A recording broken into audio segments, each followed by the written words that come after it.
The COP26 summit in Glasgow revealed huge global divides on tackling climate change. Scientists say the pledges to cut emissions and preserve our planet don't go far enough. So, what's been achieved? This is Inside Story.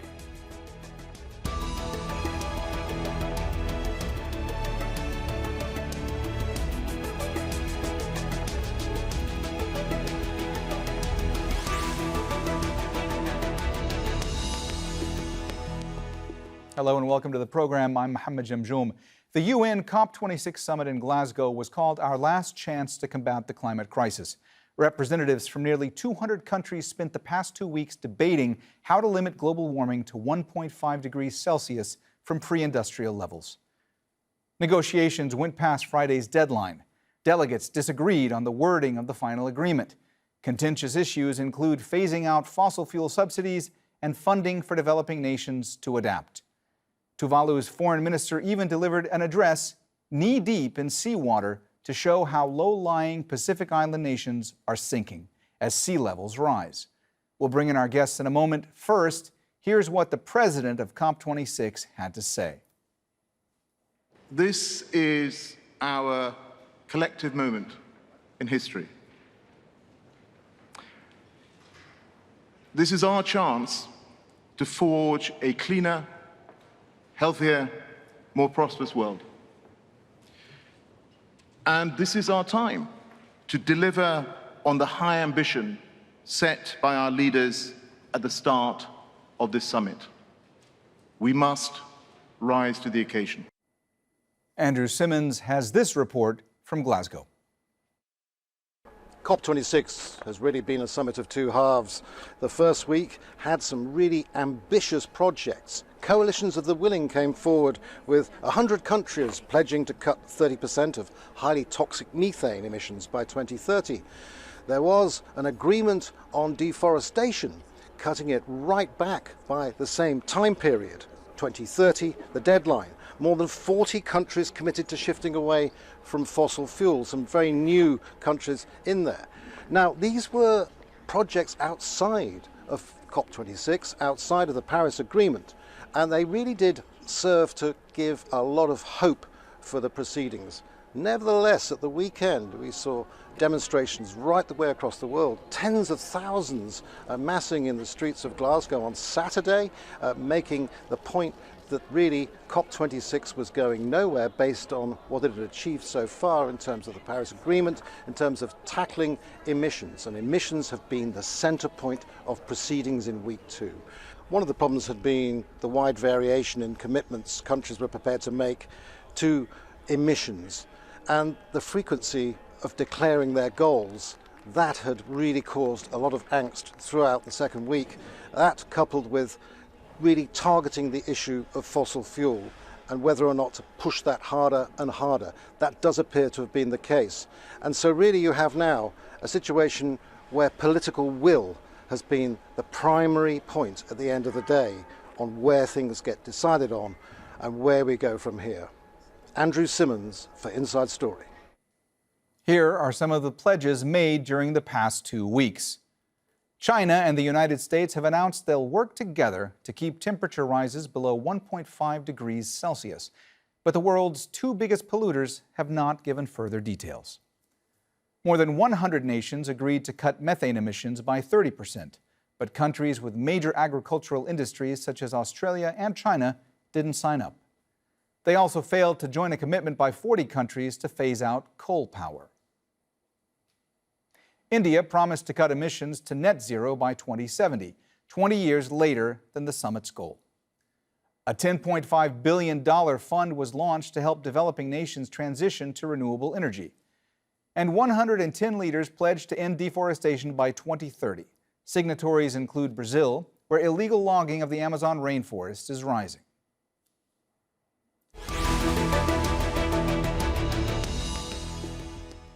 All right, let's bring in our guests in Glasgow. Michael Jacobs, an environmental economist and professor at the University of Sheffield in the UK. From Male in the Maldives, Ibrahim Mohammed, Deputy Director General of the Environmental Protection Agency of the Maldives. And in New Delhi, Arjun Dutt, Program Leader at the Council on Energy, Environment and Water. A warm welcome to you all, and thanks so much for joining us today. on Inside Story. Michael, let me start with you today. You were there in Glasgow at the summit. After 2 weeks of speeches and negotiations and dire warnings and sounding the alarms, would you consider COP26 to be a success or a failure? I think it depends how you measure it. If you judge it by what's happening in the world on climate change, where emissions are still rising, we're meant to be on a path to cutting emissions by 45% by 2030 if we're to hold global temperature rise to 1.5 degrees, as was agreed in Paris, in the Paris Climate Agreement in 2015. We're on course currently to raise emissions by about 16% in 2030. If you look at the devastating climate impacts that we're seeing all over the world, but particularly in the poorest countries, they are not going to be changed by what was decided here. So if you look at the real world, I don't think there was any chance of COP26 being a success because we are not we need to change course, and we haven't done that here. But if you judge COP26 by what could have been achieved, what an international climate change negotiation can achieve, then I think it's been a moderate success. The one big issue that we had to face here was to acknowledge that the emissions cuts which countries have pledged are not good enough. They don't add up to a pathway which will limit global warming to 1.5 degrees. So countries have acknowledged that here, and they've said, we're going to come back next year with stronger commitments. So in a sense, the big decision has been put off by a year, but this COP was never going to do anything better than that, and it has done that. So in that sense, I think it has been a qualified success, given the limited ambitions that any COP could have had. And there is going to be more money for the most vulnerable countries, the poorest countries, so that too is a good thing.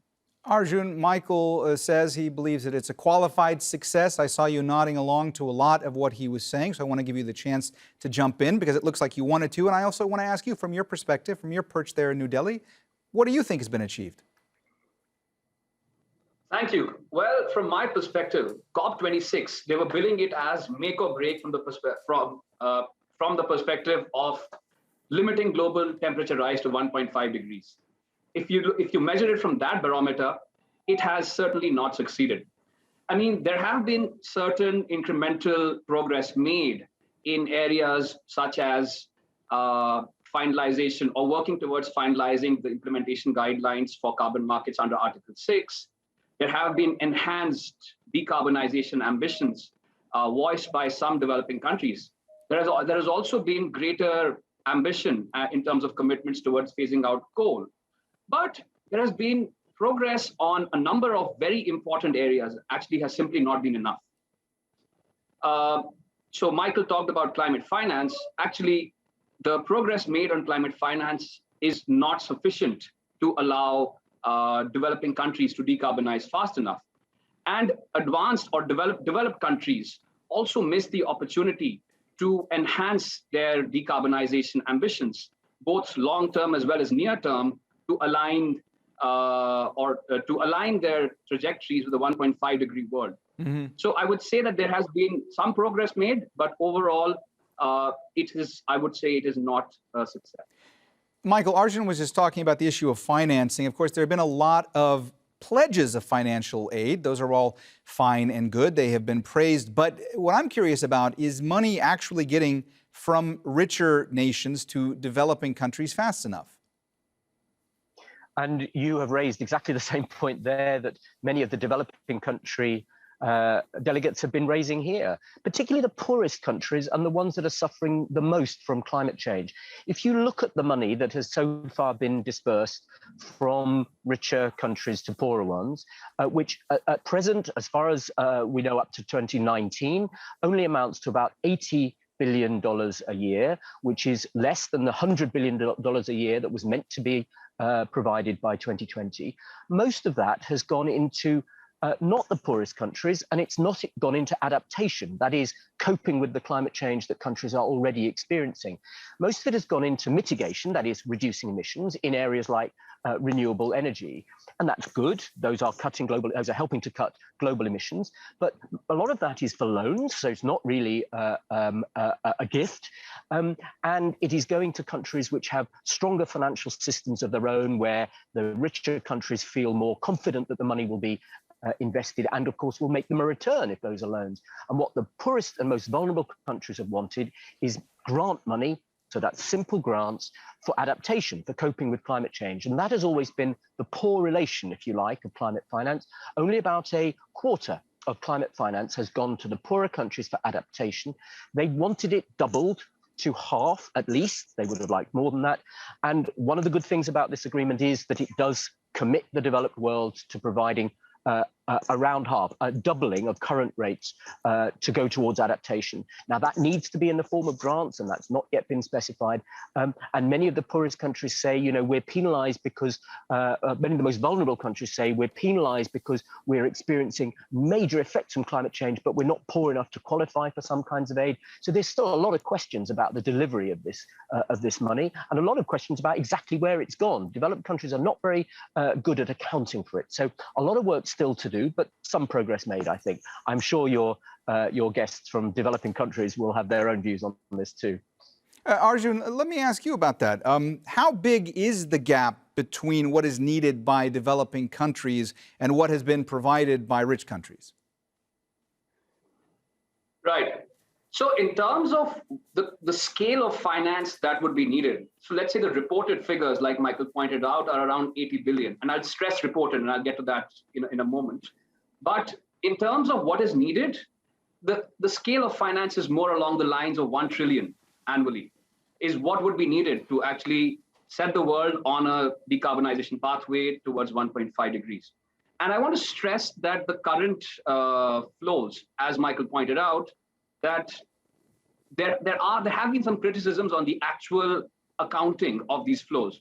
So developing countries have stated that a large chunk of the reported flows are actually just commitments and not actual flows.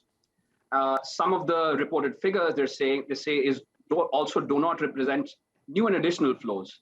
And as Michael correctly pointed out, the share of grant capital is actually quite low. So while we need higher scale of flows that will flow into commercially viable investment opportunities where money is already flowing, but where more is needed, we need more grant capital to enable money to flow into investment opportunities where it is not currently flowing. So these include nascent technologies that do not have an established business models or a technology performance track record, such as off-grid renewables, such as maybe storage, and also the vast majority of adaptation activities where clear business case does not exist. And as Michael clearly also pointed out, that underdeveloped countries where investment risks are high also need grant capital, either in the form of direct grants, or a more smart way of channeling this capital is through catalytic de-risking of investment opportunities that would then allow far greater quantities of private sector capital to flow and plug the gap between existing flows and those desired for sustainable pathways. Ibrahim, what do island nations like the Maldives need in order to stop the effects of climate change? Well, I guess the loss and damage talk is very important for us as well. If we look at Maldives, we have spent over the past 5 years more than 100 million for coastal protection alone, let alone providing safe drinking water. We are spending a lot of money, and a lot of this is because we need to adapt to the increasing impacts of climate change. And also a lot of small island nations have huge debts owed to various donor organizations as well as donor countries as well. We have huge debts owed to some countries which have been giving us loans for various kinds of projects. Many of these projects are also adaptation related, because coastal protection as well as some investments for mitigation such as solar energy. These projects also we have got financial backing in the form of loans as debt money as well. So we have to also think about this issue as well. Our GDP, if 30 or 40% of our GDP is to be paid for loans and debts, we will no longer have the capacity for adaptation projects as well. So we really need this. Michael, there's been a lot of focus at COP26 on the role of fossil fuels. What do you think about this discussion that's been had over the last 2 weeks? It's been given much more focus than in previous COP summits, correct? Well, it's the very first time that a COP has actually mentioned fossil fuels in a final text at all. You might think that rather remarkable, given that fossil fuels are the major cause of climate change. But the fossil fuel sectors and the countries in which they're located have always resisted any language about fossil fuels. This text does one very good thing in that sense. It says we need to accelerate the phase out of coal. Coal is the most polluting in carbon terms and also in local air pollution terms of all the fossil fuels. And we're not going to deal with this problem if coal continues as the energy source of choice of countries around the world. That's difficult because many countries are dependent on coal, but this text acknowledges that we have to phase out coal much more quickly than we're currently doing now. So that's good, but there's no mention of oil and gas. As various people have pointed out, there are a lot of oil and gas sector companies at the COP trying to lobby countries here, and they have succeeded in keeping any mention of oil and gas out of the text. There were countries like Saudi Arabia that really didn't want them mentioned. And we have a really very weaselly form of words on fossil fuel subsidies that the text calls for fossil fuel subsidies to be phased out, but only inefficient fossil fuel subsidies. There are, of course, no efficient fossil fuel subsidies. Subsidies to fossil fuels is paying the polluter. And the principle that we had all agreed was that the polluter should pay. So none of them are really inefficient, none of them are really efficient. But strangely, countries always claim that their fossil fuel subsidies are efficient, and they've always used that word as a get out from doing anything. So the language on coal is good and significant because it's a first. Elsewhere, the text really hasn't dealt with that issue. But of course, if countries do have to phase out, do have to improve their emissions reduction commitments over the next 10 years, as they have committed to do, that will involve, in practice, a phasing down of fossil fuels. So it will happen whether or not there's a specific mention of it in this text. Ibrahim, I just want to take a step back for a moment and look at the effects of climate change, because the Maldives, of course, you're dealing with the ramifications of climate change more than most countries in the world. Climate change has meant that the Maldives is fighting for its very survival. So without a drastic cut in emissions, just how dire could things get there? Well, as you know, 1.5 degrees itself is also quite dire, quite looming threat, because the Maldives is an entirely coral reef-based country, and corals are getting damaged and bleached continuously. Over the past 2 decades, we have seen more warming, and so the Maldives will be facing huge consequences if it tips beyond 1.5 degrees. At this moment also, we are facing a lot of damage, a lot of coastal erosion.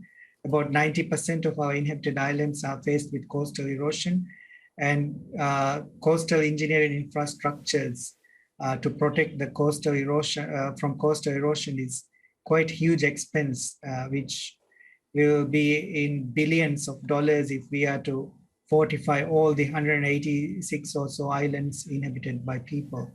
So we are facing this, and also very important aspect is the increase in storm activity in the Indian Ocean.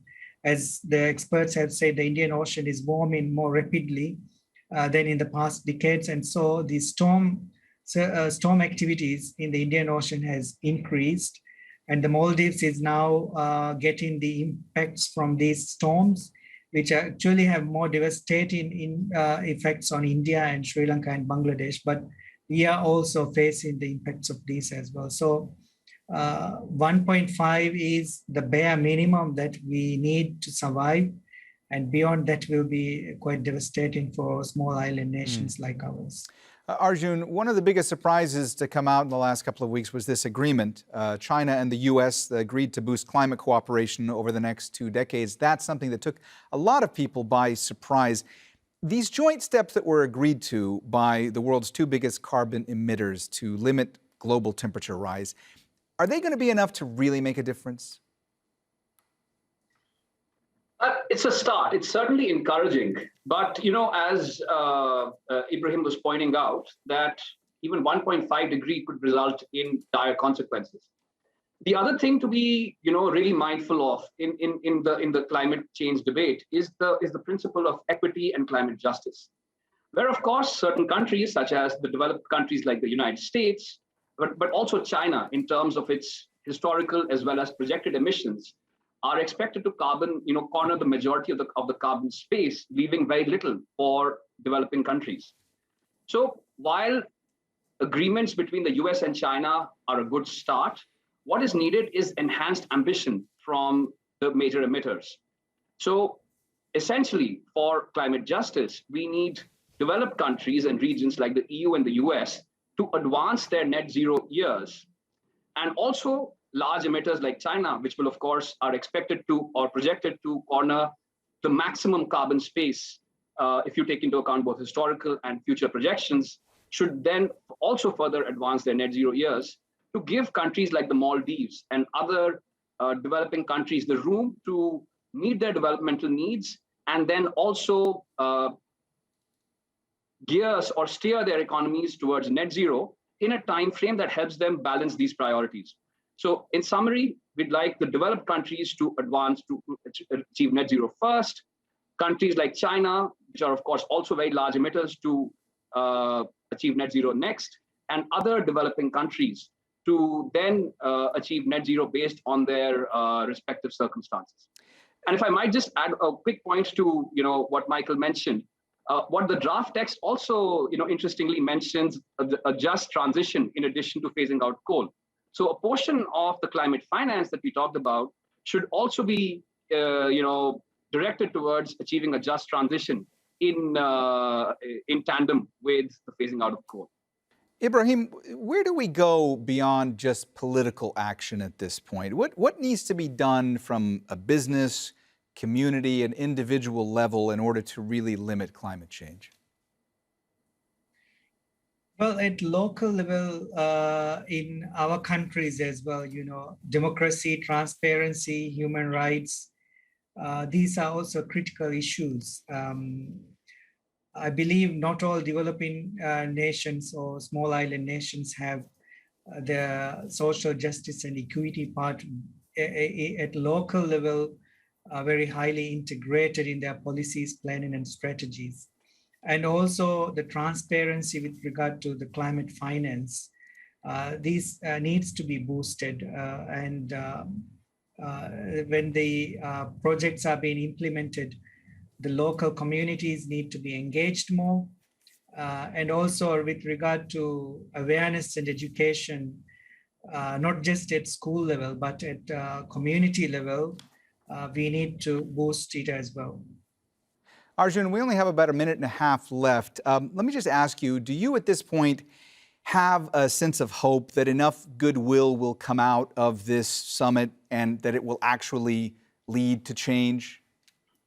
While COP26 at Glasgow at least gave us glimpses of hope in terms of the acknowledgement of the current deficiencies in the delivery of climate finance, in the inadequacies of current ambitions with regard to decarbonization. That is the first step. But more needs to be done. And regardless of hope, it just needs to be done. And that is the most important thing. Michael, the fact that so many youth activists and protesters have been coming out, does that suggest to you that things could change even if political leaders don't do enough going forward? I think that is the source of hope, to be perfectly honest. We've spent a quarter of a century not doing enough on climate change. The first scientist report in the IPCC, the Intergovernmental Panel on Climate Change, was in 1990. We've known this issue was upon us, and we haven't done enough. And it is the young people of today who are angry about that. They're angry at my generation for not acting enough, and they are the voters of tomorrow. So I think it's been very, very significant that we've seen so many young people expressing that anger. We've seen new spokespeople emerge, not just Greta Thunberg, but other young people, particularly from the global south. And I think politicians will now be under incredible pressure from their young people to take the further ambitious acts that Arjun has talked about. And I think that is one of the most hopeful things to come out of this COP. All right, well, we have run out of time, so we're going to have to leave the conversation there. Thanks so much to all of our guests, Michael Jacobs, Ibrahim, Mohammed, and Arjun Dutt. And thank you too for watching. You can see the program again anytime by visiting our website, aljazeera.com. And for further discussion, go to our Facebook page. That's facebook.com/AJ Inside Story. You can also join the conversation on Twitter. Our handle is @AJ Inside Story. From me, Mohammed Jamjoom, and the whole team here, bye for now.